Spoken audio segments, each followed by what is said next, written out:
Burkina Janjoluke, Kalajina Janjoluke, Kako Divari Janjoluke, Kasenegali Janjoluke, Ojanulu Diarila, Katika Ugana Gamayo, Ulu de photo fling. Akodana Fatmata radiyallahu anha. Bindo Rasulillah Fatmata bindo Rasulillah Sayyidina Ali fu muso kudu alijina de musulman nuyuru mine ba kata alijina ko ni madda la idda ya kita ki yirenye ni Fatmata bindo Rasulillah ni jigi madaka isigi ni asetu beni nuyuru mine kata tumisetu kwe kuma nindi afamna dono kwa ya fanyinga ko wati jime ngateli dugo jabira ako kuma mini dumuro ba keshi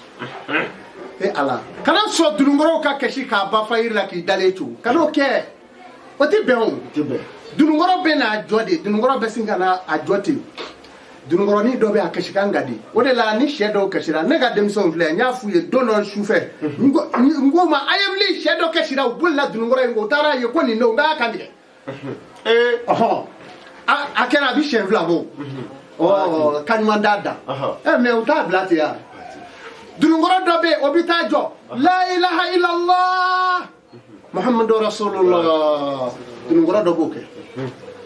eta me ala mo klode mo itame o ma di ma chana itame e de ba e sheba fo pe e bo down ni me aba fo de dunungoro nyuma betijo la ilaha illallah Dawafo Muhammadur Rasulullah avec kano digi no di o kama ni dunungoro min dafo e bo dron ni me o me na fo dron o ma do dunungoro ni mi fo o ma kya e ma me ko do no ko jama ko le shegere ahmada maulala ko do na na nyini ngawo ko shegere ko to kalo ko frafin galo kle joli bi ka ko sambina ni duru e ko sambina ni duru ko oho atwadi ko to kalo kwa akle joli eniye ka ko kle binani ani duru ebi kalo be kle binani duru ka ko shegena kele ko fo ko chagoro badop me obe woli bian noro kono ko yisigile to ko jama enyu amble ko go kauti ni menza chena na shegena nyini nga shi sala de shegena ko ale shi aya shi hage de fo ka ale shi be samina nduru de la bi party uyenyu anyefle awu ni mea atemi ni tem noro ko na bi se kanindo kalo kle joli ebie kalo ho kle binani duru kalo de la ko ke akalo mo ke me choroba do sigi me obe wole dua kono ba do shege na nyiningala wole dua fona kono de aya jabi do yoro bedi ko ka uta shi do sa kwa nyiningala ko shege na shi sanyuli eninye kwa ya shi hake de fota ka ko samina nduru ko de nyiningala ke to opuma mighty min no itodo dunungoro be ni jo dunungoro do be nu jo be singa ire atodi dutigi wali dude do abe no sa sheti kano sa o sali foti abina do shugo yaro abina odefo shugo yaro trato no kera opuma wulu mamina ko shitana bi tebe majume ko kateli ni chiba nyingaro la demso inve akop mami ni fali bi kashi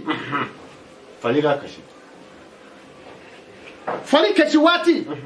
fali bi jode ni fali yi jo aba dafine bo bari fali glambe ka bo femina oye alhutuma tu janeme so mime osungu muri janeme de ujeni ne buguri mana chekato fali dara ka bo la ni ya kona jara leri dama iba kongo puseri bi boala ni ma bugati lafia wa kanyi ma nyinyela unde bulu Allah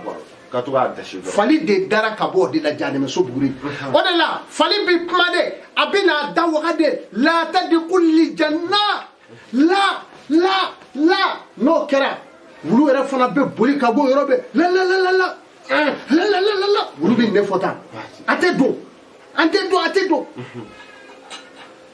opuma wulu ale ni fali olu be fenzu kele wuli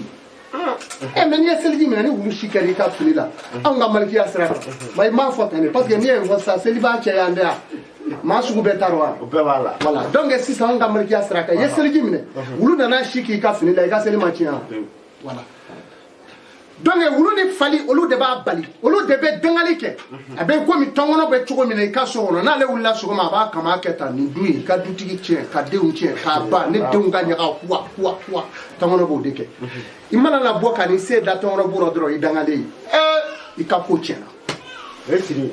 yo wuluko la diɲɛ bɛɛ sɔsɔli b'a la an bɛ ka ɲɔgɔn sɔsɔ kosɛbɛ kuma bɛ fan bɛɛ ma i tulo donna la kosɛbɛ dɔ ko wulu mara man ɲi sogo dɔ ko a ka ɲi an sogo mun de don sa o fila la tiɲɛ bɛ jumɛn na bon tiɲɛ bɛ min na n b'a f'i ye baara ninnu maaw bɛ ka ɲinɛ ko kelen kɔ n'i bɛ kuma o kuma jaabi